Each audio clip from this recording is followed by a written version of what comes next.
3, 2, 1. Today's podcast is presented by PODGO. PODGO is the easiest way for you to monetize your podcast, providing podcasters with a flat rate for ad space so you always know how much you get when you include an ad from PODGO. We recently joined as a member and you can too. Apply today to become a member and immediately be connected with advertisers that fit your audience. That's podgo.co at podgo.co. Don't forget to add the 2-on-1 podcast in the How Did You Hear About PODGO section of your application. Now get ready for the rest of the episode. Guys, we're back. Who's that third voice?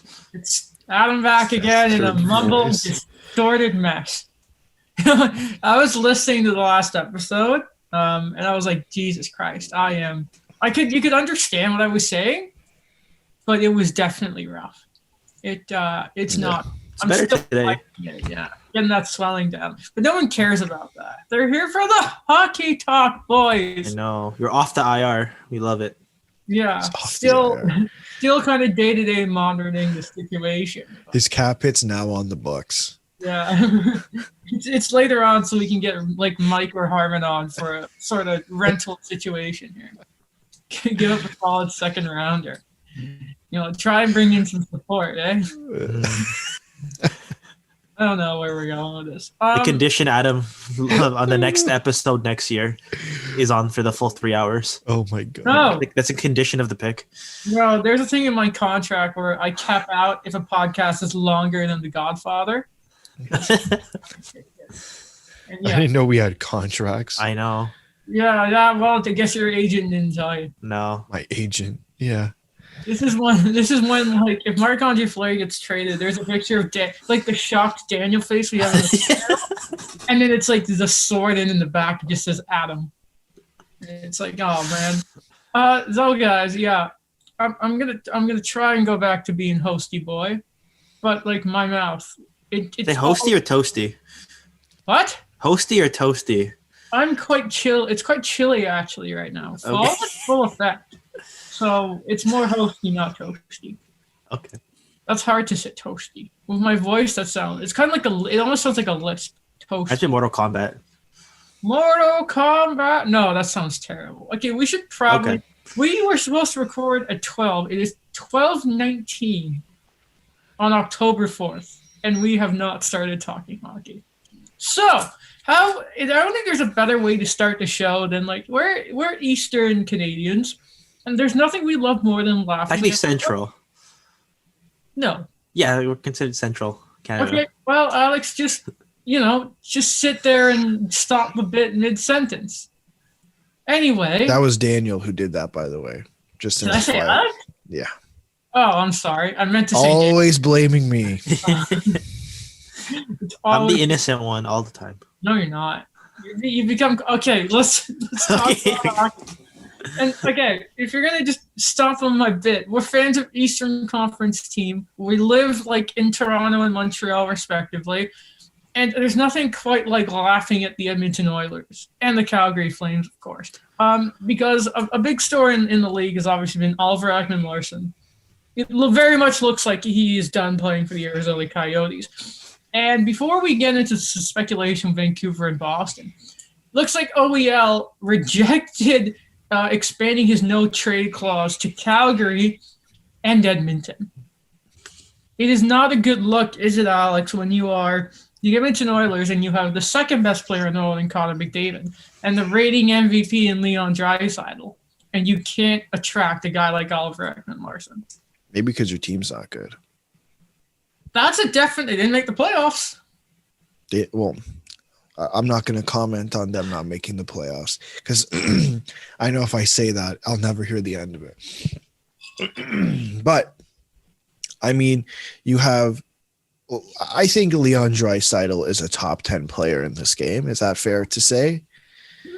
Yeah. You have 2 top 10 players in the game at the moment, and you've made the playoffs once in the last... In the McDavid era. In the McDavid era, yeah. There's issues there. And I like it when I'm right. Because who doesn't? But I said at the beginning I of the don't like when season, you're right. I said at the beginning of the season that they weren't going to make the playoffs, and they didn't make the playoffs. Do you remember? What failed them? Their goaltending. I'm just putting that out there. Daniel, I don't know if you remember this, but there was a post that Sportsnet put up, and it was who is more likely to make the playoffs, the Habs or the Oilers? And I lost it on the podcast because I thought, how stupid is this? Obviously, Montreal are going to make it. And then the season happened, and Montreal was 24th. But guess what? The Habs made it, and the Oilers didn't. And Adam was right. Yeah, of course. Of course. Foresaw everything. Yeah. And so what I'll ask you here, Daniel, is, I mean, how bad a look of it? How bad of a look is it on Canadian hockey right now? That again, we are both Calgary and Edmonton can't bring in this guy because it was really funny. After Vancouver got eliminated, Sid Seixeiro had a really interesting tweet, and he said, "This has proved that every Canadian hockey team is just so clearly not close to a cup, right?" It's just not just further proof of it. Wait, when Vancouver lost? Yes, I believe it was once Vancouver got eliminated, Sid Seixeiro tweeted that out. So, I mean, Daniel, what is just the look of Canadian hockey, especially in Alberta right now? Mm-hmm. The way I kind of see it is, I don't really kind of agree with 6-0. I think the Canucks have a team that is on the rise. I know we look at like playoff success, but the fact that like the situation that's kind of going on with there, I think we've talked about before with Calgary just kind of not being able to kind of work things out with what they have, or what the Oilers are kind of doing with, having two of the best players in the league. And the fact that Oliver Ekman-Larsson doesn't want to go there is, to be honest, I'm actually pretty surprised. I thought at first when I talked with Alex about it last week that it was going to be about Edmonton not having the assets to bring him in.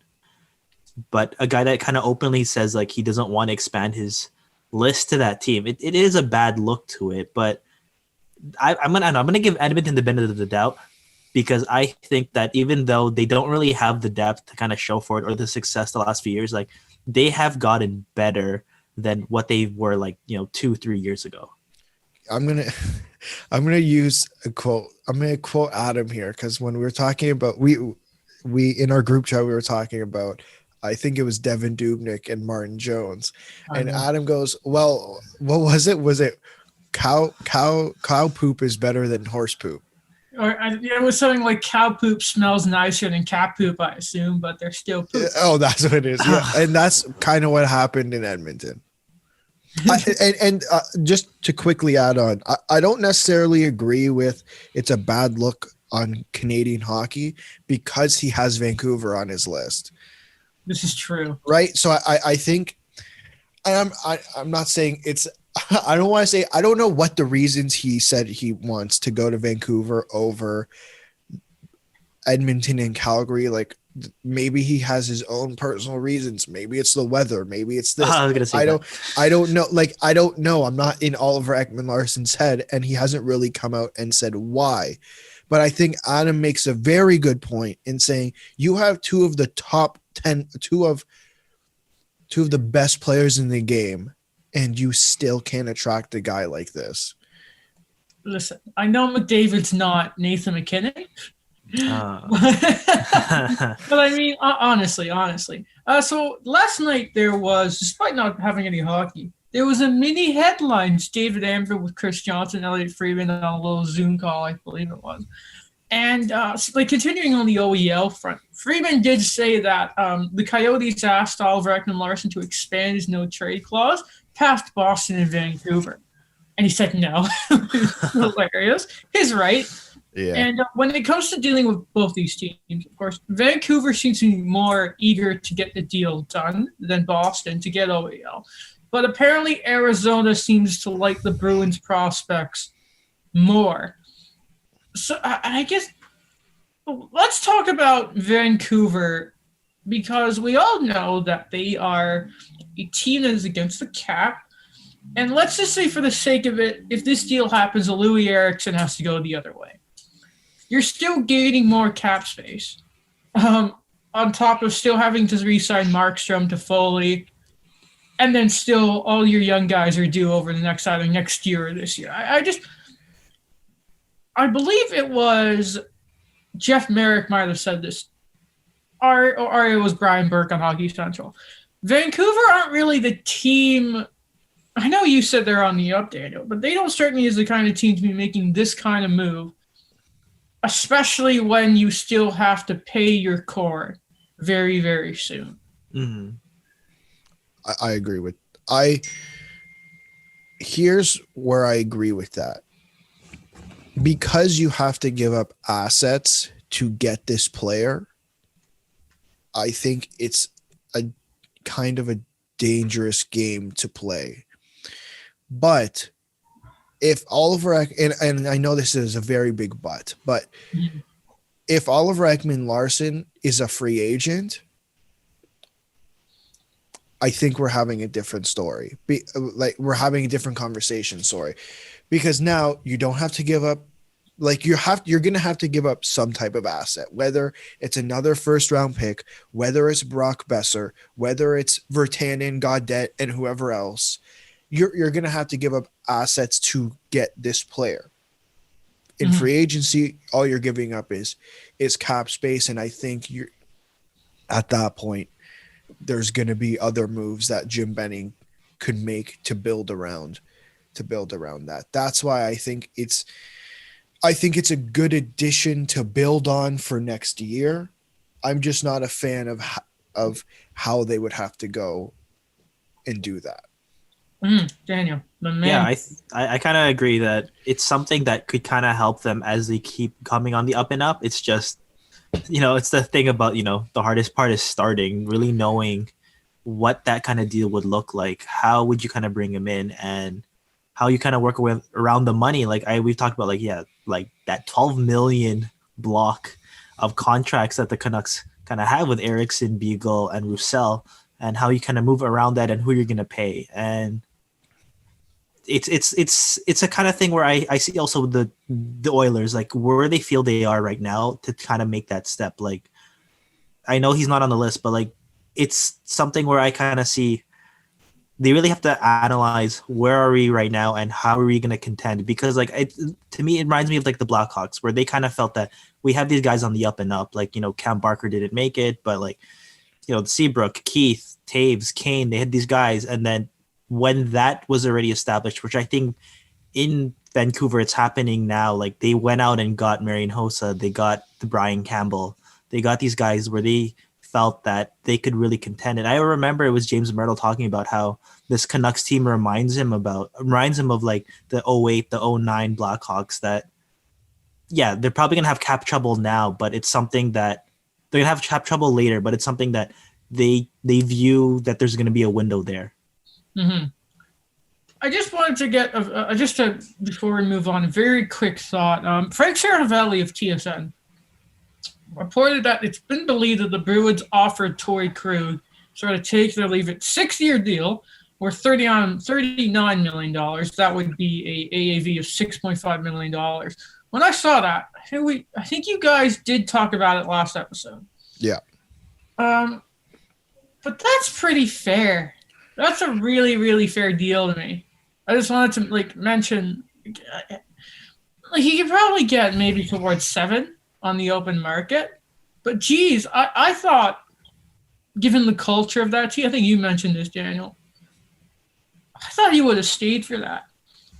And I would think, especially if they lose him and Chara, why Boston wouldn't be more okay, we need to do something about the left side of the defense. And I don't think, and I do think Oliver Ekman-Larsson would probably be a big step in that direction too. So I don't, that was weird to me. That was very, very weird. I have a question. Shoot. And here's the thought process for me. You're going to give Torrey Krug 6.5. And then if he doesn't accept it, you're going to go trade for a defenseman who makes 8.25. Even if you pay, okay, let's say he wants $7 million, hypothetically. You're not going to pay him $7 million, but then go out and trade for Oliver Ekman-Larsson, who makes 8.25. For what is it, 7 more years, about the same term? Yeah. That's silly. It is. Right. And you're probably going to have to give up Jake DeBrusk. Like, I would be very surprised if the idea is that they like Boston's prospects better. And I guess Jake DeBrusk necessarily isn't a prospect anymore, but he is still a young player who's coming off an entry-level deal. I would be very surprised if Jake DeBrusk is not involved in that deal. Mm-hmm.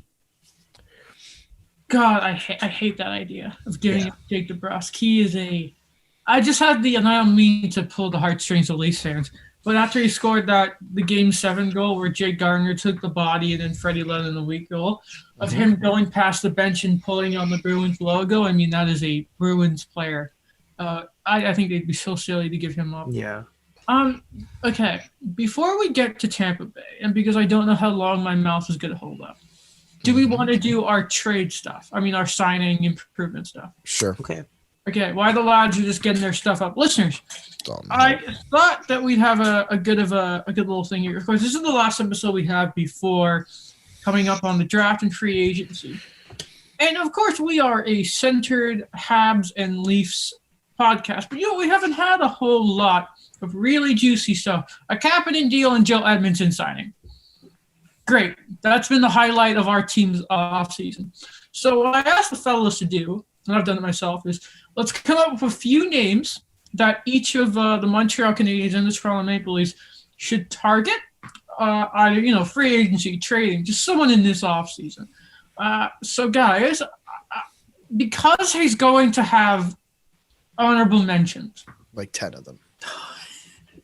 Daniel, I'll start with you, and we will start with the Toronto Maple Leafs. Who are some of the names that you think they should target in this offseason? All right, so I said it before the episode that it's going to be a lot of prove me redemption type of contracts because I think that's what the Leafs cap is going to kind of look like, and I think they're in it to win it. So these are the guys that I think they're going to get. So for forwards, my first one, and I think this is something that would fit so well, is Eric Haula.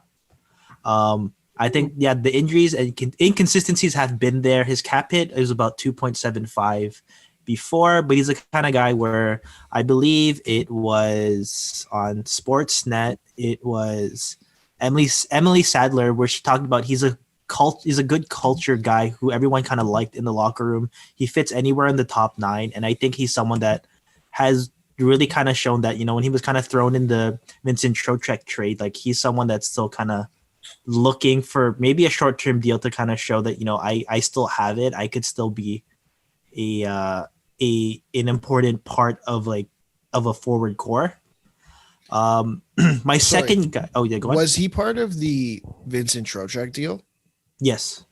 Okay, just wanted to make sure. Yeah, like he was like him and the 3 other guys. Yeah. He was like a character dude because apparently he's very confident. He calls himself Hall of Famer. Him and the pennies on the dollar prospects they got. Yeah. And okay, my second guy, and he's someone that I think that it's very realistic that could kind of get him, is Tyler Pithick. He's a guy that plays with bite. He can grind and be a contributor on the offensive side. Two things I really liked about him is that he's only 28, and the last 3 seasons he's only made $1 million. So he might get similar to that. He's someone that I kind of feel that he might ask for more initially, but he might be someone that stays on the open market and kind of eventually accepts like that market value, like of 1 million, 1.2. And he's someone that, how consistent he's been in terms of health, he could be someone that they could sign not for very long, but maybe 2 or 3 years, and I would be perfectly okay with that. I was not expecting you to say that name. Okay. Neither did was not. All right, my 2 honorable mentions for the Leafs, and this really depends on where these guys kind of view themselves in terms of their age. They're both 32, and what they feel they could give, because they kind of had down seasons, and I would have just bunched them up together, and it's Michael Frolik and Wayne Simmons. they're both guys that are looking for redemption short-term deals. Like Frolik, I actually would put him above Wayne Simmons, not because of the bite, because of his penalty kill ability. He's a guy that's been able to kind of stay healthy. I know his cap hit was 4.3 with the Flames and Sabres last year, but he's someone that I kind of feel that given his age, given like the amount of right wingers coming onto the open market, he's someone that might get onto Toronto for a lot cheaper. In terms of defense, and I'm just gonna put the obvious already in front of us. Radikutis and Mark Borowiecki, two guys that apparently the Leafs have been targeting. The guys that play with grit, the guys that are good. Good solid guys that give a lot of bite to that lineup, no matter if they're on the right side, on the left side. I think there's two guys, but one guy, and again, this is a redemption guy that I don't know if Alex is going to agree with this one, but I think it's Sami Vatanen. He's a right-hand shot, and he needs a prove-me deal. He's been really inconsistent with injuries. He didn't play for the last 5 months, and the Hurricanes, the depth is way too much. He's a bit of a smallish guy, but he's someone that really fits on that right side. And in terms of defense, that's really all I kind of had for Toronto, those three guys. I think that's fair. Well, considering it was do 4 names, and you've come up with 7? Yes. I think that's a job well done. All right. We'll go around and do our Leaf stuff, then we'll circle back to the Habs. Okay, Alexander Hanimian. Hanimian? That was perfect. Wow. Hey! Oh my god. After how many Holy. episodes he got it. We're on episode, I think, 90. Okay. I picked 3D and 1 forward. So I'm still in the 4-player limit. Okay. I'll start with the forward. Now he is officially a free agent. I think it'd be an interesting pickup to bring back Michael Grabner. When he was on the Leafs, guy was pretty darn good. I wouldn't mind seeing him. I don't necessarily think he's going to be an expensive player, but I do think the issue is he's very similar to Kapanen, but I think you can get him on a much cheaper deal than Kapanen, and at that point, I don't necessarily mind that being the case. And then my 3D, number 1, Daniel already said it, Radko Gudas. He's practically already a Leaf, according to Elliot Friedman. And I think he'd be a good option if, someone's not ready, and I think that might end up being a case, whether that's Timothy Liljegren, whether that's even Rasmus Sandin or Mikko Lehtonen aren't NHL ready. And Adam is laughing. I don't know what's so funny. No, sorry. Did I say, was it what? No, it wasn't. It's not you. Oh, okay. And then I randomly messaged Daniel saying I see you in the Zoom chat. Oh, What? okay. And then I picked 2 other Ds. Both were in Calgary. TJ Brody and Travis Hamonic.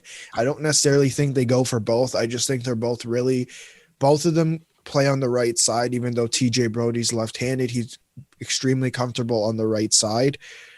And I think that both of them have the opportunity to play with Morgan Riley. And I think, especially in watching Travis Hamonic, I think he can let Morgan Riley kind of do his thing and not feel uncomfortable like he has been for the last 5 years under Ceci, Zaitsev, Phaneuf, and whoever else Ron Hainsey. I like Ron Hainsey. Ron Hainsey was the only decent player who could play defense. But I think it's very important to get a guy who can play next to Riley and can play defense, and his name does not have to be Alex Pietrangelo. I like it. Right. I want to do something interesting here. If you want, because I am about to share my screen and bring up a Google Doc or a Word doc where I have stuff up. Yeah. So if you want an even more special visual experience to the podcast, you need to go check out the YouTube version there. I mean, why wouldn't you? It's fantastic. You get to see all of us. We're beautiful. Okay. We're great. So I'm gonna share my screen. And what I've done for my guys is I've decided to do a sort of conditional thing where, and let me see, I don't want to I don't I want like the red lines.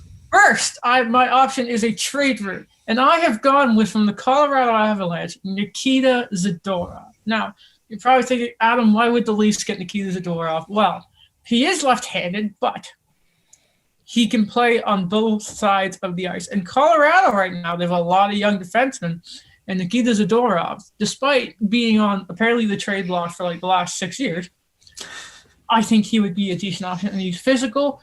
He is the sort of grimy, sort of hate to play against guy that I think the Leafs would love.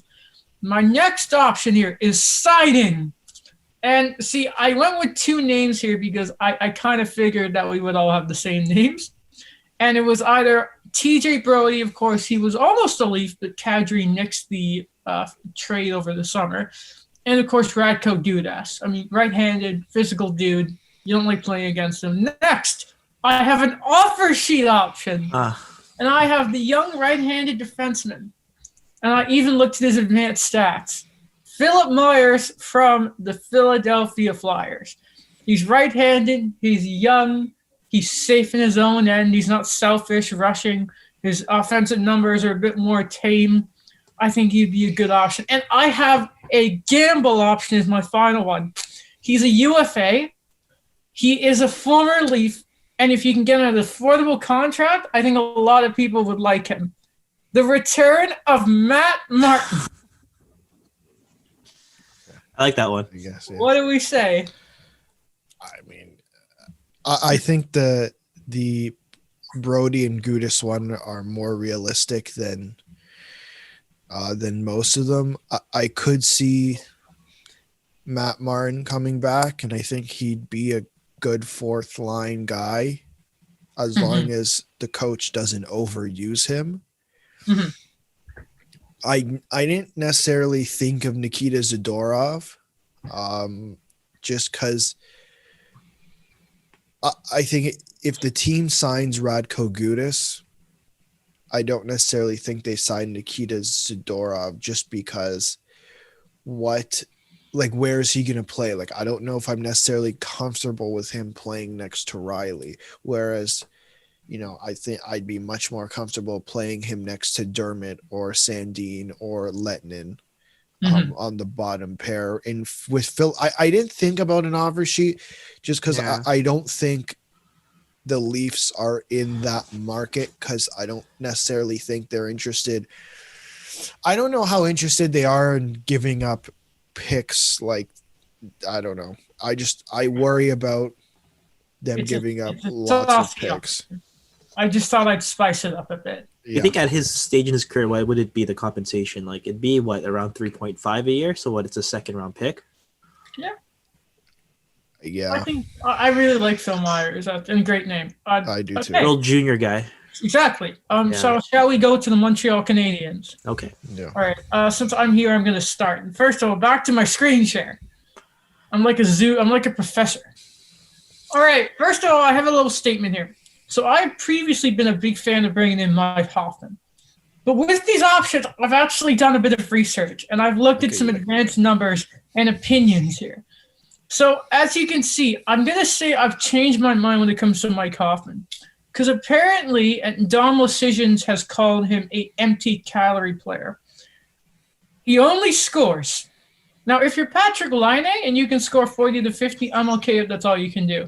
But I don't think the Habs need another Max Pacioretty.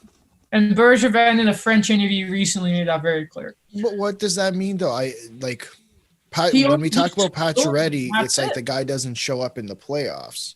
Yeah, and then when he can't score, he doesn't do anything else. When was the last time he's a leader? I don't know. When was the last time Mike Hoffman was in the playoffs? Yeah, but during the season, during his play, it's just score and then nothing else. You need someone who is, when he doesn't score, he needs to be doing something else. And it's why I make it clear, if you're an elite scorer like Laine, Ovechkin, Stamkos, I'm okay with it. But Hoffman, I've gone back on him a bit. And Dadonov apparently is already declining, and he's a year older, so no thank you. Okay, my first guy. Oh, by the way, what? Oh, it's not working. There you go. Oh, I don't know who you were talking about. Okay. I thought that was going to say JVR or something. It was so short. That's an awful take. I've gone a bit off the board for some of these. So first of all, oh no, it's not working. Hold on. You have to click it. You have to click it again. It's gonna do Oh, both of them. no. Oh. Okay, just leave it up. Oh my god. So for trading, I've mentioned two fellows here. First of all, this one's a bit on the wild side, but you try and acquire Clayton Keller.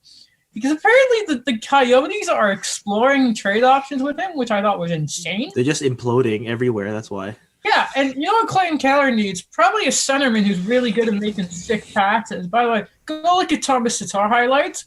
How does he get his best feeds? Nick Suzuki. What do you possibly think is going to be included in that trade? I don't give up all your first and seconds. I don't care. I also have Brandon Saad. Now I know Brandon Saad's a weird one, but he's physical. He's big. He's not my first option. But I definitely think I had a lot of names, but I think I had Kyle Palmieri in here. But then I just was like, no, that's too simple. My next top, we're going to save this one for last. Okay, next, when it comes to an offer sheet, for some reason, the Dallas Stars hate playing this guy. Dennis Gurianov. Now, I was so tempted to say Svechnikov. But I was like, no, that's too cheeky. Dennis Gurianov, he's like 23, scores a lot of goals. He got that wicked hat trick versus the Avalanche, but Rick Bowen was like, no, you don't play because we need to keep playing. Tyler Seguin, who can't score a goal. Corey Perry, who's a dustbin at this point. My bet. Daniel, are you going to take that? Daniel, are you going to take that? Yes, for the sake of our friendship, Adam, I'll take it. That's good. Okay, when it comes to a gamble, so this is a player, if you remember, there was the first trade bait board that Frank Cervelli made. I purposely took this guy because there has been a lot of whispers between this guy and being a Montreal Canadian. I think there is a good chance that the Montreal Canadiens could acquire Josh Anderson from the Columbus Blue Jackets. I think it's a real possibility. I think this is probably the second most realistic sort of signing for the Canadiens. I think this could really work out. But he is a gamble because A, his agent's a bad word, and he's had injury problems. And my last player. That would give you 3 Darren Ferris clients. Good luck. Yeah, but Victor Mete can get out. And finally, Craig Smith to sign. Now, you don't even need to explain that one. In 90 episodes, we've talked about Craig Smith like 100 times. Okay, but lately there have been articles written on The Athletic, fans talking about it. I feel like we have talked Craig Smith into, and here's the thing: the guy has scored 20 goals in a more third line role. His heat map, I looked at heat map. He gets some high slot chances, a lot of goals from the right side. Can also get a lot of net front, sort of Brendan Gallagher almost. Craig Smith is all I'm. I think Craig Smith would be a fantastic Montreal Canadian. Okay, Alex, I'll go to you for the Habs. Who do you have? I have one defenseman, and it's a left-handed defenseman, and I think you can get him on the cheap now. And it's Shane Gostisbehere. But he's bad. I just don't think Alain Vigneault likes him. That is true. I think that's what it comes down to, and I think they already have a strong left side. Sanheim, Provorov. I think you give this guy new scenery, and we're having a very different conversation about him. Because even when he was first put on the trade block 100 years ago, that was the discussion, is that give this guy new scenery. It's going to be a different story. Mm-hmm. I still say Mike Hoffman, despite what Adam says. Obviously, I still have Craig Smith. Attaboy. If I didn't have Craig Smith, I think my list would be a travesty. And my last player, and I kind of went a little nuts with this one just because I saw some news, and I think we're going to get to it later in the episode. But there was talks of a certain player who would entertain a 1 to 2 year deal. Former MVP actual MVP, not Leon Draisaitl MVP, real MVP. Taylor Hall. I see. Wow. If it was a short-term deal, I would take Taylor Hall. It's front loaded for 13 million 1 year. That is a tease for later in the show. Yeah. I like that one a lot, Alex. Daniel, who is around there for your Montreal Canadian acquisition? How many? I actually kind of 10 players you have for this one? I'm not gonna lie, it was hard for me to find defense for the Habs, so I'm gonna go with 2 forwards, 1 consolation prize, and take a chance contract. Okay.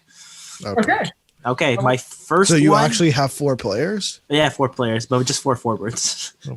That's fine. First one is Mikael Granlund. He can play wing and center, and what he did last year, he won't break the bank, I think. He's the kind of guy where he will fill up the top 6 minutes, but he might opt for a shorter deal to prove himself again. He's only 28.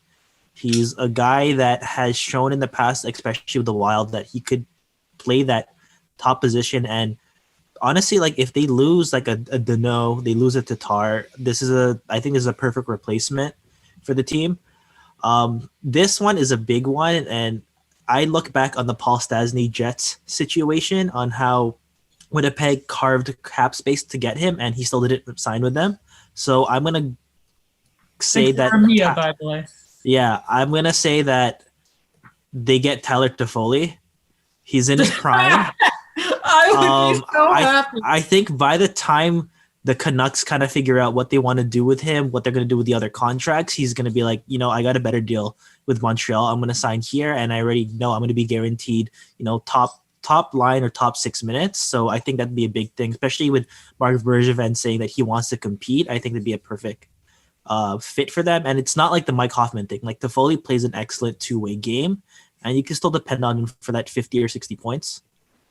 All right. My consolation prize, if they don't get Tyler Toffoli, is Jesper Fast. I think he's someone that, he might be in the top 9, but he's someone that could really move around in the lineup. I know he played kind of weirdly on that top 6, especially with Panarin and Ryan Strome, but he's someone that I think would fit in Montreal. And was that consolation prize or a 3rd place prize? I guess it's consolation to the Tyler Toffoli, because I think like the Granlund one kind of fits in my opinion. That's everyone wiping out in turn 1 of a Grand Prix, and somehow you finish 10th place and get 1 point. That's what. Yeah. Okay. All right. My final one, and I'm gonna give some background info on this. I call this a take a chance contract. So I think the Canadians have had a long history of this. I think of Ilya Kovalchuk, Alex Radulov, Alex Semin. These are deals that I think the Canadians have really brought in guys who they've resurrected their career or shown that they could be contributors in the NHL still. And I think it's Bobby Ryan. I think he wants to stay in Canada. I think he's a great locker room guy. He's a kind of a veteran guy that, we've heard from Brady Tkachuk. We've heard from Josh Norris. That is the kind of guy where they really kind of helped them with their development. And I could see, when you have Jesperi Kotkaniemi, you have Nick Suzuki, you have Victor Mete. This is another veteran guy you could bring in. I know they already have Shea Weber and Jeff Petrie, but it's just a guy that can still score, and you'll get him for really cheap. Mm-hmm. I'm interested, side note, I'm very interested to see what Bobby Ryan does no matter where he goes. Now that he's sort of, cleaned his life up, I'm really excited to see what a new look does. By the way, the reason I'd be really happy about Tyler Toffoli is just because then the Canucks would lose him, and I'd be really happy about it. All right. Those are our trade signing targets, ladies and gentlemen. We would love to hear yours. Leave it in the comment section of the YouTube, or if you're listening and you don't want to go to YouTube, first of all, shame on you. If not, tweet it at us. And why not? We will continue the show here, guys. I liked that. We came up with some interesting name there, guys. Good segment. Right. Yeah, we try to do that sometimes. Yeah. Come up with good quality content sometimes. Sometimes, just sometimes. We do our best. When Mike comes on, it's like, geez, how's it gonna go? It's all guns blazing. So we'll skip a little bit ahead here. We'll leave all the explosion of goalie content for a little later. What I want to talk about is you mentioned it there, Alex. Again, on the mini headlines the baby headlines last night. Chris Johnson talked about Taylor Hall is open to a shorter term deal, sort of 1 or 2 years. also got to mention that it's just any sort of deal Taylor Hall is going to entertain, talk about there. And I think it really does. Let's start off with the Habs here, because let's do that. It really just opened up an avenue where, like, we were obviously, myself included, worried about Montreal's cap situation starting next year with a bunch of free agents. Brendan Gallagher at the top of that list. But also, does this not scream Colorado, get in there and bring Taylor Hall in, Alex? It does. And I wouldn't be surprised if he has a let's give it 2-year deal on the table with the Colorado Avalanche. I think you take it right away. I mean, yes, you're going to, when you hit free agency again, you're going to be 30 and maybe you won't get that big deal. And we don't even know what the state of the NHL will be in 2 years. I wouldn't be surprised if we're still at 81.5 and it might take a couple more years at that point. Like, we really have no idea what the situation is going to be. And, you know, if you have the chance to go play with Landeskog, McKinnon, Rantanen, Kadri, Makar, Timmins, whoever, like literally anyone else, of course you take that opportunity. And can we just, you know, give the cup to Colorado now? I think you could. But they also need to shore up their goaltending. Right. That's what I would have brought up. That's my own, from Colorado's perspective, is bringing in Taylor Hall. Mike, if you're listening to this, yes, you are bothering us. Stop messaging, please. God. Sorry. I'm sorry. I'm wondering what the hell that's about. Mike messaged us, and I got back to him and said, "Yo, we're recording. Let's get back to you." And now he's spamming our group chat. God damn it! All right. Okay, I put my thing on mute, so whatever. Yeah, like from Colorado's perspective, I think maybe spend a little bit of extra money on your goaltending rather than bringing in another forward. That's just my opinion. Daniel son. Daniel Ander. Okay. Daniel Ander. What I kind of So what I kind of felt is don't sign Taylor Hall. I think don't fix what's not broke. I think the Avalanche have so many guys kind of coming up. They have these players that just keep on getting better every year. They have a team culture that, you know, I'm not saying Taylor Hall is a bad locker room guy, because that's just speculation. That's just things that we've heard. But it's just someone that I think would be more of a disrupting force than anything else. I think he's going to kind of take away some of the offensive load from other players, yes, but I think he's also going to take away key aspects of their game as well. He's a guy that I don't think he's going to like that if he's put on the second line. He's a guy that I think he's been so used to in his career being that offensive force that I don't see him fitting in Colorado. Maybe I just have a bias because I love all the draft picks they've had, all those players they're bringing in. Like, I think of Alex Newhook, I think of Martin Kaut, these guys that, you know, have taken the extra step already to kind of fit that forward core that, again, like, yeah, goaltending should be the issue, not adding a pricey forward that may or may not be, 2018-17 Hall, or he's going to be 2020 Hall. Daniel, sorry. I think he'd be perfectly fine playing on the second line with Nazem Kadri and, like, I don't know, Jonas Donskoy. I think he'll be fine with that. But it just, okay, this is a random comparison because this is another league, but this was like the Indiana Pacers in 2011 and 2012, and they had a team centered around Paul George, when he was good in the playoffs. Yeah. And they were able to have a team that actually challenged the LeBron James Miami Heat in the conference finals. They challenged them to game 6 and game 7, and 2 years in a row. And then they got Evan Turner to kind of shore up everything, and that messed up the chemistry. We want to talk about the Heat and LeBron James. They're getting kicked by him right now. It's funny. But while we're talking about Taylor Hall and being traded, why does everyone want to trade Noah Hanifin? There was apparently an offer. I remember there was thinking about Taylor Hall and Calgary. Yeah. The Devil included Bennett and Noah Hannafin for Taylor Hall and Sammy Vatanen. Why wouldn't you ever take that? Like, why would you not take that deal? I guess they liked the Kevin Ball. I like Nick Kevin Ball. Mercury. Kevin Ball. World Junior. Yes. Kevin Ball. Won this year, yes. I think they made a mistake. I think they chose the wrong deal. Well, I mean, to be fair, it's New Jersey. What do they do right? Win cups. When? Before I was born? Not before. No, you were born. When's the last time they won a cup? 2003. 2003. Yes. I was 3 years old.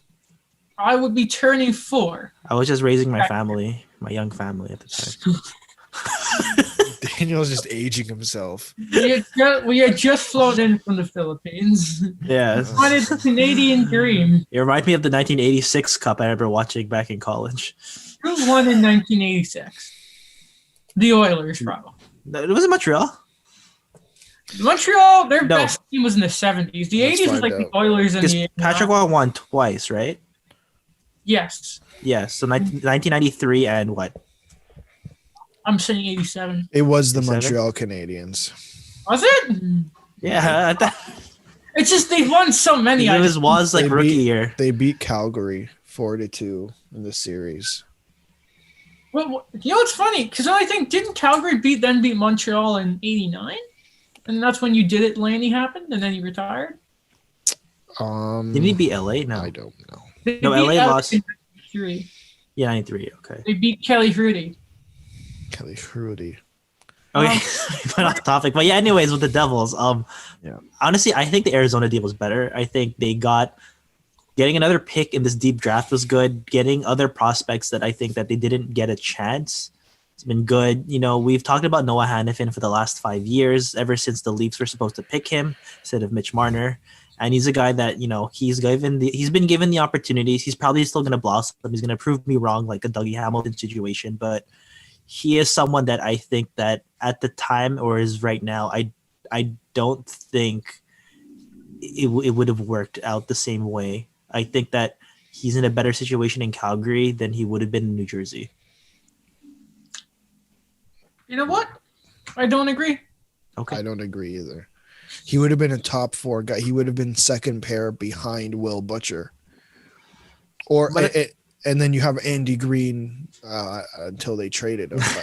But in what is he in Calgary? Like, I feel like every time they played, it's Mark Giordano, but that guy can't get crapped on because apparently, I never hear a bad thing about that guy. It's always Noah Hannafin.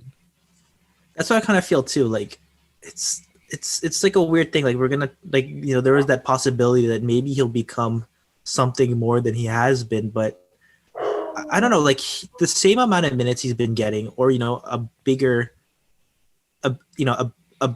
spot he's kind of had with, and that's also with Carolina, where I felt that it just didn't click for me. And I think with what they got from Arizona, it's a lot of like what Steve Dangle says, it's a lot of magic beans there, but it's things that I think could work for the Devils long term. They're a team that doesn't really rush their prospects, and again, I think it's just a package that would have been right for them now because they don't know what they are.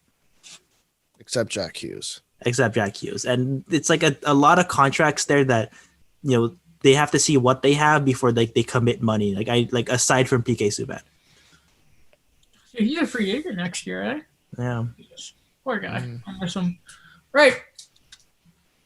I'll tell you what I will not miss. I will not miss COVID-19 if we can ever get this under control. You will. I will never miss the state of Florida. I hope to God that I will never be in a position where my team has Alex Killorn on playing for them. Harvard graduate Alex Killorn. Right. Okay. Yeah. Was that his grades or his play? Because I would hope someone who would get into Harvard legitimately and graduate. There's no scholarship. There's no athletic scholarships in Harvard. Oh, really? I remember Jeremy Lin talked about that. Did Jeremy Lin go to Harvard? Yeah, for economics. Yeah. Oh, that's pretty cool. I didn't know that. Well, the point is, if you graduate from Harvard, decent school from what I hear, I would Not as good hope, as Ryerson. no, I would hope that you would understand the worrying and the seriousness of a pandemic. And maybe not make jokes when you were in Florida, which you saw a hotbed, of saying, "Thank God the governor opened bars just in time for the boys," and like letting random strangers drink out the cup. Yeah, that's where I think the line was crossed for me when other people were involved. I think if you want to party amongst yourselves, I mean, I don't necessarily have an issue with it. You've been in a bubble. No positive cases. Party amongst yourselves. I don't necessarily care what you do. The parade was a bit iffy, just because you're cramming people there. I you know what? I'll bring this up. They talked about it on SDP. I think they talked about it before the actual parade was planned or was announced. If they do it in the arena, they can control it. Mm-hmm. And they went with the boat parade, and I just felt like again they just couldn't. They were trying to control it, but they didn't really control it, and it felt really messy. And listen, I guess they can do whatever the hell they want, but now they are facing the consequences of every person who is taking this seriously bashing them. That's how society works. You start getting used to the regulation, the rules, wearing a mask. But, like, I mean, it's still going on. Like, it's still, maybe we feel it a bit less because we're in Canada, even though cases are going up here. I think Montreal had 1,000 the other day. It's getting bad. They're under red alert. Yeah. But I mean, like, the president just got it of the United States and the first lady. I mean, again, like there's no point of getting political in here, but I don't know if you saw yesterday. I mean, like it's still not a good situation in the U.S. No, not at all.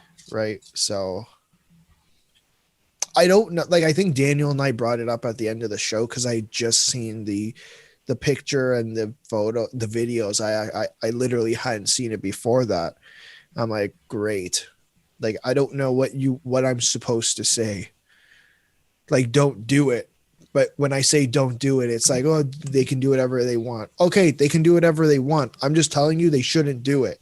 No. Mm-hmm. Like, it's very simple. It's a very simple concept, and they can do whatever they want. I don't care. But they should not do it, and here are the reasons why. Yeah. If you want to do it within your own bubble, again, yeah, like you said, you have been contained in your own bubble for 65 days. It's for me, it's just been something that, it's kind of, they kind of pooped on the whole bubble thing. Like, they had, like the praises of the extensive testing of keeping these guys in line. We didn't have a situation like in the NBA where, a player gets caught, leaving the bubble for McDonald's. In the NHL, it was kind of like pretty okay. I know, like, given the ESPN article Alex mentioned before, we didn't get Wendy's, boo-hoo. Yeah, but the thing is, like, right after that, I know, you wanted to leave. And what I kind of felt was a bit disheartening where they said, yeah, we want to go back and see our families. That's why we won the cup in this way. Like, great. Yeah. So go see your families. Yeah, go see your families. Just, don't advocate for bars opening or, completely ignoring the fact that you were in a bubble because there's a pandemic going on. And then you just completely disregard it. Remember when your facilities got, shut down right before the bubble because there was cases? I remember how the Blues, a bunch of them got COVID because they went to a bar. Yeah. And then they kind of ruined their run. It's pretty serious. Oh, but a fan base is a family, guys. Didn't you know? I'm going to lie. Like, I feel like this is going to be another situation where, not saying it's just going to be one guy or one player, but it might be another, like, grievance where, like, hey, why are we not moving forward with the 82 game season? Or, like, why are we starting here and there? Why is it this restrictions again? It's because of that exact reason, because people are not taking it seriously. No, it's a liberal construct. It's not even real, is what people will tell you. All right. Don't even get me started. You're Let's gonna hate move on. You're gonna hate what I'm gonna say. Like there's gonna be very not nice words that are coming out of my mouth. Well, guys, I'll tell you what is nice. Finally, Robin Lehner's gotten paid. Finally, Was that It's nice? so good. Okay, yes, nice. No, it's nice. Yeah, Guy it was deserves it. weeks ago there were reports that he had re-signed in Vegas. He said, "I haven't signed. What are you talking about? What are you? That's incredibly incorrect." And then it happened. 5 times 5 for Robin Lehner. And we'll talk about Tristan Jarry in a second. Actually, no, we'll talk about him. Tristan Jarry re-signed. I believe it was 3 times 3.5 was the deal. Yeah. Alex, I bet, yeah. And what's kind of funny here is Matt Murray will probably be gone. We'll talk about him in a second, obviously. Tristan Jarry, by the way, great contract. We know that. Because this is the whole thing. In many headlines, Chris Johnson mentioned that Vegas are now looking at a sort of in-between team to make a 3-way deal to help sort of, trademark Andre Fleury. Hello, Detroit or Ottawa. What are you doing right now? And guys, tell me it's not a coincidence that, there's Pittsburgh, there's Vegas. Maybe we can do some business where Marc-Andre Fleury ends up a Penguin again. Take back 90% of his salary because the Penguins don't have any money. Yeah. Fleury, woo! Flowers back. I think it'd be an interesting concept. I just think they have to figure out what they're doing with Matt Murray first before they figure out what their backup situation is going to be and listen to drafts on Tuesday. And I Adam keeps talking about where are my trades, and it's easy to blame the media. I know it's easy to blame the media. We'll blame the media. But I've seen multiple GMs. Like I brought it up last episode with Daniel. Lou Lamoriello said there's going to be a lot more players available than we think there are. So, okay, that's great. But what does that mean? And I remember another GM saying it's going to be a busier year this year. Okay, that's great. Do you guys see that? No, I don't see anything. I'm looking at my window and in the highlight, the rainbow that has been the off season. All I see is Patrick Hornquist and a bunch of Stahl brothers getting traded. Where are my trades? I'm getting sick of speculation. Keep telling me the Leafs are going to do something. Do it. NHL Watcher on Twitter. Well, Alfred Hitchcock always said the excitement's in the suspense. I'm not excited. Can you tell? It's I can. Alex, you mentioned the Penguins have to figure out what they're doing with Matt Murray. Apparently, this is more from baby headlines. Elliot Friedman said Chicago are considering Matt Murray. Because it looks like the Corey Crawford relationship is ending in a bit of a divorce. Yeah, I remember looking at reports that they're really far in negotiations. Didn't you make a joke that they were going to somehow lose both of them back at the trade deadline? And and now they're going to go with Malcolm Subban and Chris D'Elia.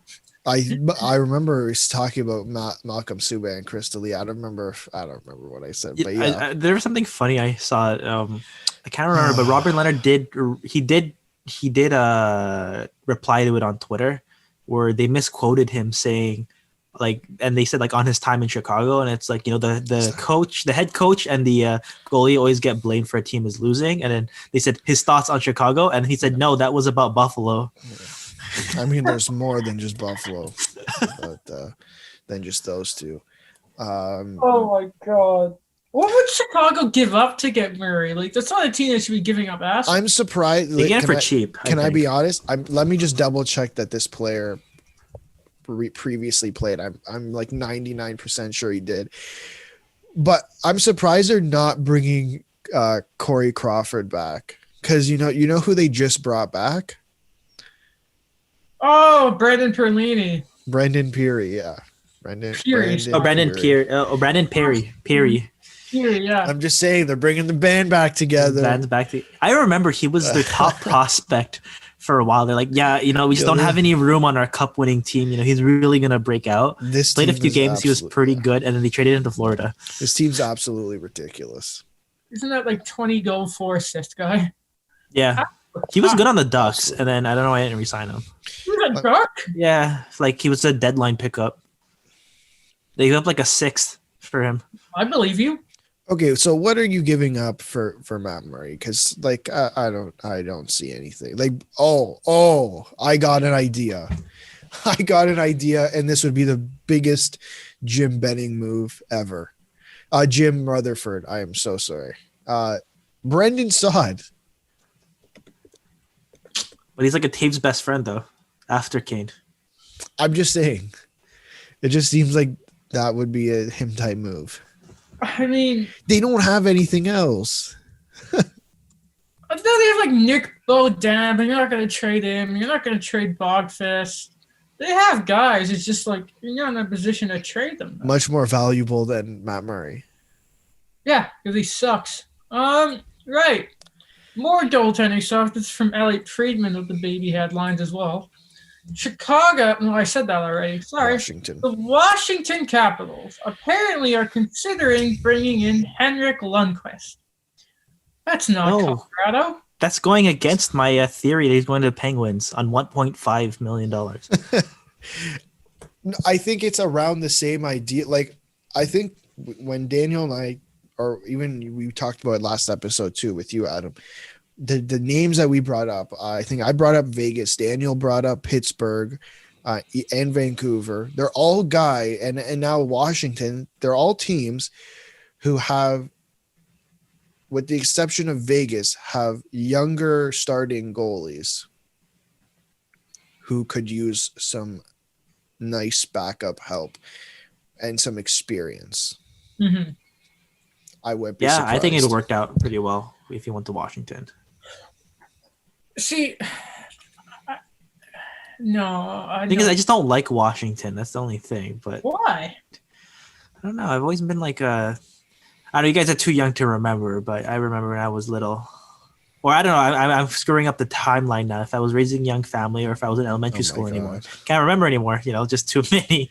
But I remember it was like the Crosby versus Ovechkin debate about the Calder. And I was always like pro Crosby ever since he made the 2004 team as a 16-year-old.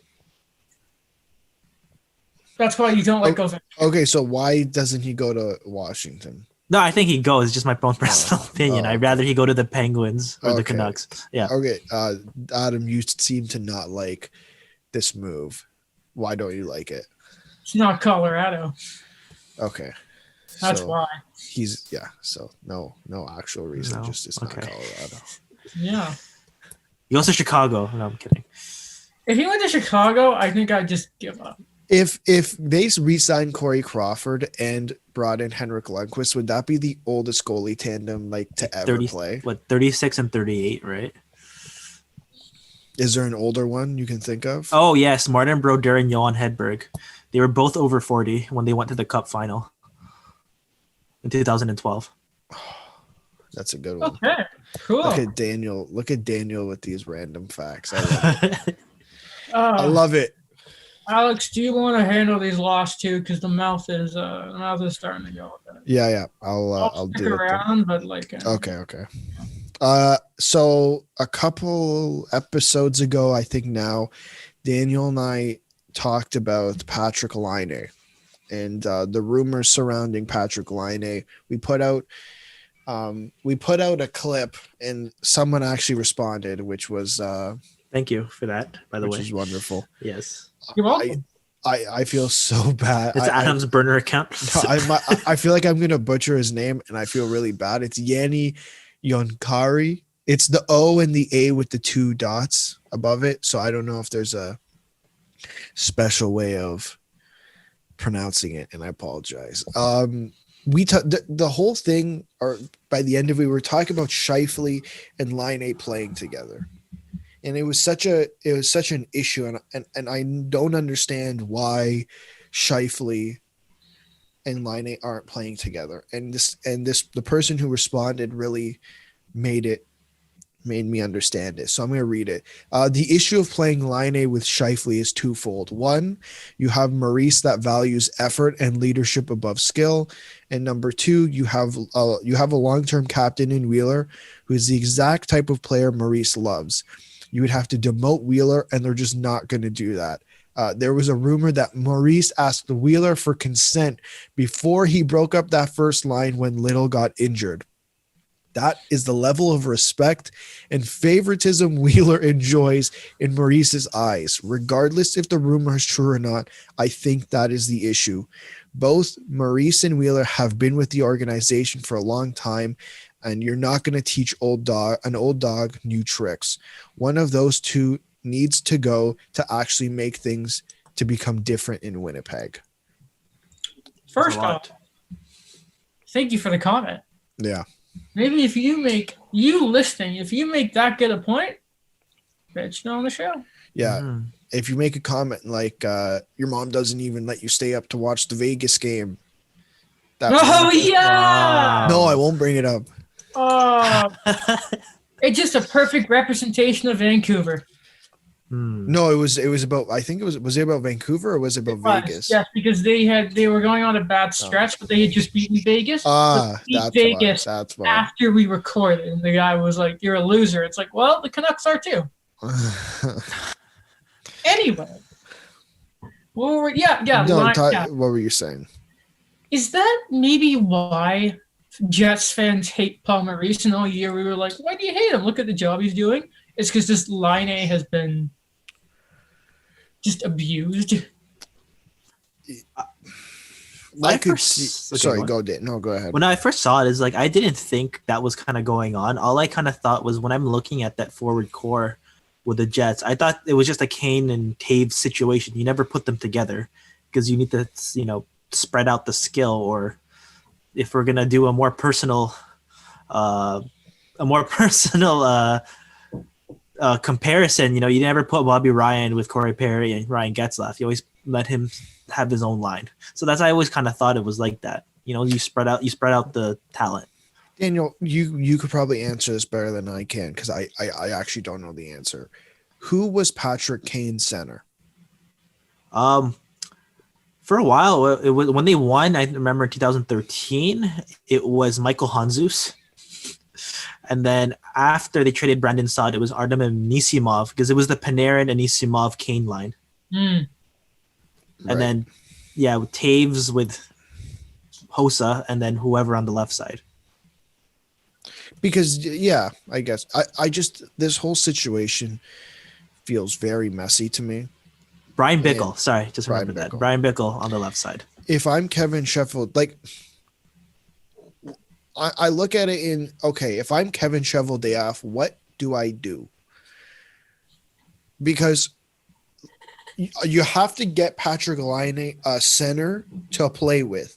I'm sorry, Brian Little's not it. Sorry, Paul Stastny.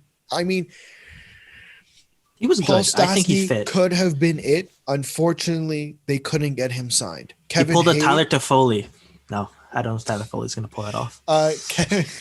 Kevin Hayes didn't really work.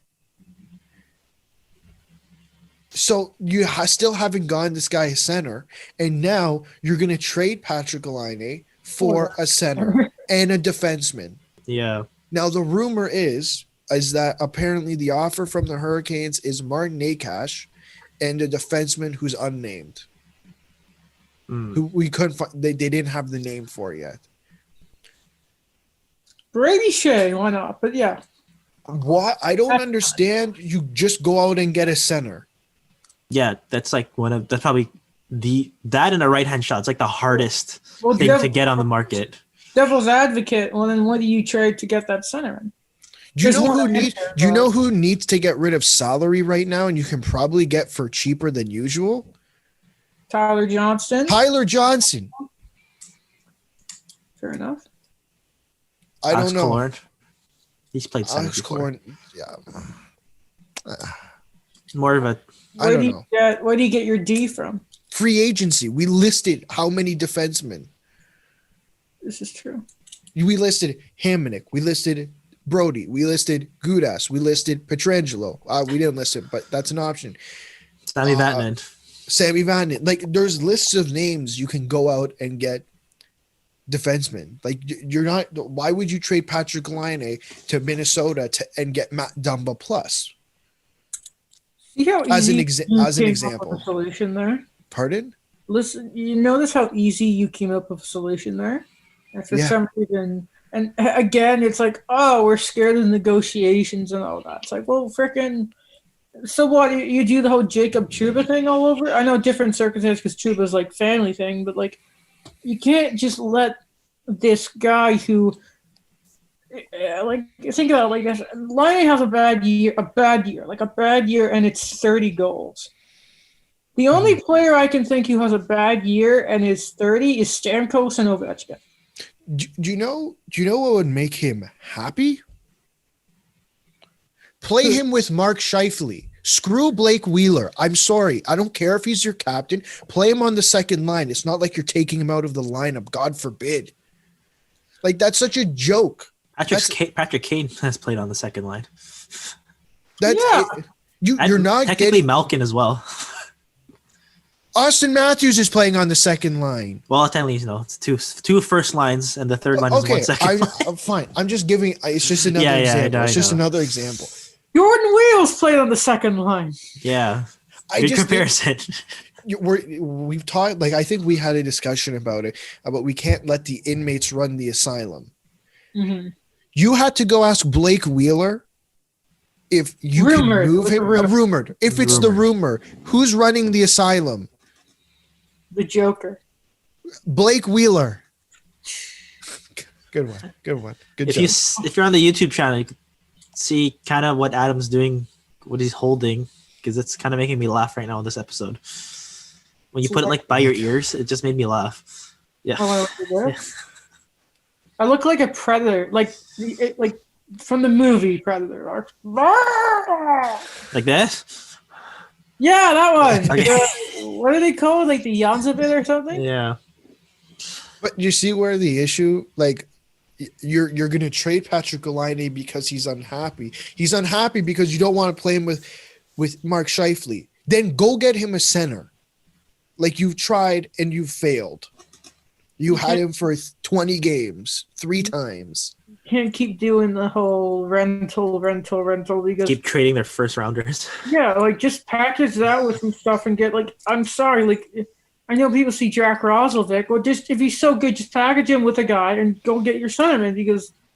Do they not trust him yet? Because, like, I'm thinking of the Rangers situation where they put Ryan Strome and Jesper Fast on the second line. Like, would you not want to try Jack Roslovic in the? No, but there's a difference, though. There's a difference. All credit to Patrick Laine because he's a very good hockey player. He's not Artemi Panarin. He's not Artemi Panarin. You need, like, a proven playmaking centerman. You need a name is what the Jets need. I'm just saying, Max Domi is a name. Max Domi. Someone that can get Patrick Laine the puck. Simple. Mm-hmm. I just think it's a joke that they're not playing him with Mark Scheifele. Mm-hmm. And if the rumors are true, sounds even worse. Yeah. This is true. Daniel, do you have anything to add? Yeah, I agree too. The Jets, from what we saw them 2 years ago and how deep they were, 2-3 years ago, how deep they were. And really, I thought that was going to be sustainable for them. I know that it was a lot of like rental deals, with Stasny and then with Kevin Hayes, but it just, the way things kind of unfolded there, I know it's because of the money. They just lost so many guys to free agency. It's just, I don't know. It's just like they're trying to work with something, or they're trying to tap in too much into a huge part of their core to try to fix everything. And I think if they decide to trade Patrick Laine, they're going to be a lot worse. What have we seen over the last few years? The Blues kept the core. Washington kept the core. Tampa kept the core. And then what are you going to do? Trade a core piece of your team. Let's see how that goes. You know what they should do? What are they going to do? Offer sheet Anthony Cirelli. Why not? I'm just saying. Who says no? I mean, think Tampa does. Tampa obviously says no. It's just an idea. I want Give to him put, like I want to put that the out money there. that they know Tampa cannot pay. I mean, they could. Offer sheet if they really Sergachev and Cirelli at the same time, and then just see what sticks. Oh. And then you have no picks, and it's like, hey. Yeah. Well, the Jets are used to that. Those deadline deals, so might as well get someone with term. Exactly. Quickly, last thing I think of the episode. Actually, we have an announcement at the end of the episode, so we'll save that till the end. Suspense is killing me. Can someone explain to me, and maybe Dan, because Adam and I have talked, I already messaged Adam about this because it's absolutely confusing. I'm going to pull up the text because I had a pretty good. Is this for my old sage wisdom you need right now? I do. I think so. Why can't I find Adam? There he is. Can you explain to me why? Can you explain to me why Jake Sanderson has climbed almost 10 spots here? So in April, this is nothing against Sam Cosentino. I think what he does a really good job. I just don't understand how this is possible. In April, Sam Cosentino had Jake Sanderson going 13th overall. 2 days ago, in his final rankings before the draft, Sam Cosentino had him going 4th overall in front of Jamie Drysdale. And so this is not a projection draft. It is a ranking, which is more ridiculous because they are different. But they've played 0 games since April. Mm-hmm. I remember hearing about that too. So this is one thing that I've kind of looked onto. I remember Jeff Merrick was talking about it, where a lot of teams view Jamie Drysdale as a guy that is gonna go there and give you that dynamic game on the right side. Like he's gonna score for you. He's gonna kind of be that guy where he's gonna be like a 4th forward for you, the quarterbacking the power play. And as much he's like that on the elite side of things, that's kind of his drawback. Like it's maybe I'm not saying now he's gonna reach the same level, but it's the same criticism they have for Erik Karlsson. What they see with Jake Sanderson is kind of like the whole package type of thing, like the Ryan Suter type of guy where he could be a cornerstone guy on both aspects of your penalty kill or your power play. I think there's a different defenseman from the former Nashville Predators you could use in that example, Daniel. Well, I'll just keep that. Okay, it's like a Shea Weber in a way. Yeah. Fine, but that still doesn't explain how between April and now October, with 0 games played, he's jumped 9 spots. A big thing I've seen too is just, I know this shouldn't affect rankings too much, but team need, because if you really look at what those projected drafts are going to look like, there's a lot of centers and there's a lot of forwards there. But you'll have Jamie Drysdale, then you'll have Jake Sanderson, you'll have Braden Schneider, and then you have Caden Gould. But it's they're so far apart with things that I kind of feel that there are those teams that they're going to pick off of need. Well, I think Dan, I think one thing here is first of all, Sanderson, a big part of him rising is he kind of has the Jesperi Kotkaniemi effect that he was rising throughout the year. So again, this is his ranking. We're not talking about his projection of the draft, right? Mm-hmm. And if Sanderson was at that level, then I would assume he would have already been there. When all of a sudden you start doing it when there is no development, and all of a sudden, I think that's kind of when we start having questioning here. It's if he's the more complete player, fantastic. But just be a bit more consistent with the list, right? Because there is no way to rank them now because there has been no hockey. It's not like he plays in the SHL. Yeah. And since it's just come back, there's all of a sudden oh, look at these guys. I think that's kind of the big issue here. It's listen, just be a little more consistent. And again, we're not making for the Cosentino. The guy's probably the most knowledgeable draft guy on this planet. Yeah, I just it doesn't at least explain it how in 5-6 months he's jumped 9 spots with no hockey played. I don't know. This what reminds me of, but I know it's not to the same extent because this is before COVID. Yeah. 4 years ago. Dubois. And it was very accurate on how the draft has kind of panned out. Bob McKenzie had Matthew Tkachuk going in the top 3. Really? And what did Yeah. where was he drafted? I don't He went remember. 6th to Calgary. But yeah, like That he was had him. 2016, right? Yeah, That he was, Bob yeah. McKenzie had him over Pierre-Luc Dubois and Jesse Puljujarvi. He actually had him. He argued that like maybe he is a close second to Austin Matthews. I remember hearing about that. Yeah. When McKenzie made that argument, and to be honest, maybe. Now, I think he's definitely he's above Dubois and Puljujarvi, but Matthews, I'm a bit. Not Matthews on line A. Like Matthews is the undisputed number 1 for that draft. Oh, okay. You said. Oh, no. I said he would have made between 2 and 4. You said he was close to Matthews, though. No, I said he was like close to like closer to Matthews than line A was, but not Matthews is still number 1. And then number 3 is Carter Hart. No, I'm kidding. Okay. We all know it's Igor Korshakov. They just released the top 10 goalie overalls for NHL 21. Carey Price was like 4th with 90. Pretty upset about that. Carter Where's Hart was Yaroslav Askarov? a Carolina Hurricane. Okay. No, a Nashville Predator. You know, I actually thought that to an 11th. I'm like, they actually might snag him there. Alex and I had a very good discussion about this, and we're like, there's no way he gets past Carolina. Otherwise, it is a. Here's a hot take right here before the draft. Let me just double check what number they're going at. If he drops to 11 to Nashville takes him. I think so. I don't think they trust UC Saros as I don't much as trust we them all either. think they do. I don't like goalies under 6 feet. So you don't like Khudobin? Oh my Not God. really. I have this crazy thought right now. I'm looking at the draft board. Detroit doesn't have a goalie for the future, right? I had Jake Patterson for a while, but he didn't really pan out. Little junior boy. It's been Jimmy Howard for like 25 years, it feels like. But that guy is gone, unfortunately. What if they take him at number 4? Wow. Then they're idiots. I still feel I think they're taking Cole Perfetti. Everyone's saying they're taking Yeah. Cole Perfetti. I wouldn't be surprised. But yeah, 11, I'm convinced. I wouldn't be surprised if Nashville takes him. Not 15th?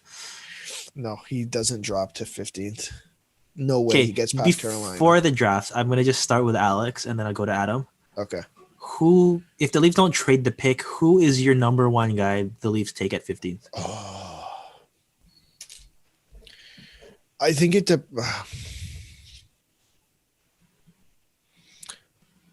I wouldn't be surprised if it's someone like Braden Schneider. I do think it's going to be it's probably going to be a defenseman. I think so too, yeah. I've seen like Seth Jarvis and like Dawson Mercer thrown out there as well. If Jarvis is that late, then something's wrong. Seth Jarvis. If he's You think so? available that late, yeah.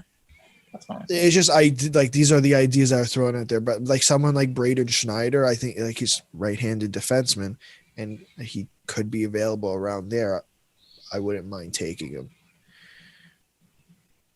I have a question. Is it Caden Gould or Caden Gooley? Because I've heard two Goulet, because I've heard two different people say it. Doesn't he have a brother, Brendan? Yes, on the Ducks. Brendan Gould, or how I they thought say it it? was Dooley. I heard Gould and Gooley. I don't know. I'm not 100% Okay. sure. Wait. Oh, LA and Chicago are working on an Oli Mata deal. Shut up, Mike. Look at this. I don't care about Oli Mata. All right. LA, Chicago. Adam, who are the Canadians taking 16th? Well, if they don't trade the pick, which I freaking hope they do, I hope they can get someone in. Sorry, I'm trying to get the Zoom chat up. I got it. I'm back. I have the deal. Oh, okay. Quickly. Wow. The LA Kings have acquired defenseman Oli Mata from the Chicago Blackhawks in exchange for forward Brad Morrison. And don't ask me who Brad Morrison is. Just give me 1 second. I am searching that up. Clearing cap space for Matt Murray. Brad Morrison is 23. He is on the final year of his entry-level contract. Fourth round pick in 2015 by the New York Rangers. Wow, Holy Matt and Patrick Hornquist. Good. Montreal. There's your trade, man. There's your trade. I saw like singies that were like with Brandon Gould. The other goalie is there. Yeah, I saw Mercer around there as well. If he can get there, I'd love Dawson Mercer. What would you be happy with, Dawson Mercer? Yeah, I'd be happy with that. Right-handed, like right. I think he's a right winger, right-handed, plays center too. I would be very happy with that because like, Montreal's second line right wing has been like really pissing me off for like 4 years now. Because it's like you have Gallagher and then it's just like no one. It's like Jordan Wheel and Yoel Armia or one of like the other guys on their off wing. But like my primary thing is you trade that pick for some immediate help. You know who would be good on the right side there? Tyler Toffoli. Could I offer a slightly injured Andreas Johnson? No. I would take Toffoli, honestly. I just didn't like the move for Vancouver because I don't like what they give up. But if the Habs could sign Toffoli, I'd be like, yeah, man, come on. Again, Tatar is gone, but at the end of the year. I think Vancouver's going to procrastinate. This is what I'm going to think. They're going to procrastinate. They're not going to figure out how they're going to fit him in. And he's like, hey, man, I just got a better deal. Well, like, what are GMs doing right now? Like, I don't understand. Like, everything's coming up. Like, are they just being like, yo, what up? You want to do this? Okay, we'll wait for the draft. Boom. When you're on the clock for a pick. I don't necessarily think it's as easy as we think it is to make a deal. They need the adrenaline of the draft. Listen, I'm going based off of Brian Burke, and I do trust that guy when it comes pre-ordered his book. When it comes to how the league works in terms of like general managers and making a deal and stuff like that. And it seems like, listen, a deal's not made in a day. Like, sure, like it feels like this deal was made in a day that we just talked about. Like it could have been made in like 10 minutes. I don't know. But like some deals, like I'll give an example, like that Phil Kessel deal in 2015. Oh, that took a while. 2015. That was through the draft. That went through, I think it went through in free agency. Like that wasn't an easy deal. Like it started with Derek Pouliot as what the rumors started as. And then obviously it expanded into Kasperi Kapanen and et cetera. Right. So that's just my 2 cents. Yeah. Like draft, like there are exceptions. Like Minnesota, I want this pick. Who are you picking, Stevie? Braden Point. Yeah. God, I love that story. But yeah, trade the pick. We'll see. I think the draft is going to be very interesting. Better be. Speaking of the draft, we're at the end of the show. This is the announcement. We will be doing a live, what's it called? Live video. Live stream? Live stream. Sorry. We're going to be doing. How old are you two? We're doing a live stream of the damn live moving pictures 2020 NHL draft. Right now, I think we're going to go up until 16th overall because it is a 3-hour event. Unless Yaroslav Askarov is not chosen. Unless Yaroslav Askarov is not chosen. We bringing Mike on? We might bring Mike on. Yeah. Depends on it depends on Elliot. We don't know. It depends on what his attitude is for the next 2 days. If he keeps saying rent free, then he's definitely not coming on. You can come out of the chat while he says exactly. It. We'll be going live. We'll put out more details over the next couple days, though. If the draft doesn't start, which we have a trade to announce, I'm gonna be pissed. Okay, I'd like to see that. Adam, will you be joining us? Yes, that's good. That's good. The boy is back. I'm just gonna double check Twitter here. I don't think we have anything else. The Blackhawks are retaining $750,000 of Olli Maatta's salary or cap it. That's one Jason Spezza plus more. That's all I have. Daniel, would you like to end the show? Listeners, this has been fun. And we are happy because Adam is back. Return of the Adam. Return of the King. Return of the Adam. I don't know. Where's your R2-D2 that shoots out the green lightsaber? Oh, I don't. You got it? Okay. Well, I did a Star Wars one for you. All right. Well, listeners, this was fun. Thanks again for giving us your time. If you like the show, please sure to check us out on Instagram, on Facebook, on YouTube, on Twitter soon. Please leave us a comment. On Spotify, especially. If you did not leave 5 stars, please do so. If you didn't like something and you gave us less than 5 stars, please let us know. Like we showed today, we will respond to your comments. We will do our best to pronounce your names to our best ability, and we'll get back to you on the Caden Ghoul or Ghoulie controversy, whether or not we're saying his name properly. But once again, thank you, Voice Ed, for giving us a platform. If you don't like the show, and guys, if you want to see what Adam is showing on the show right now, something about giraffes, then please check out us on YouTube. It'd be great. All right, guys, we love you. Yes, remember to subscribe in any way you can. Thanks. If you don't support the show, you're gonna upset these baby giraffes. I'm looking up on Twitter. You don't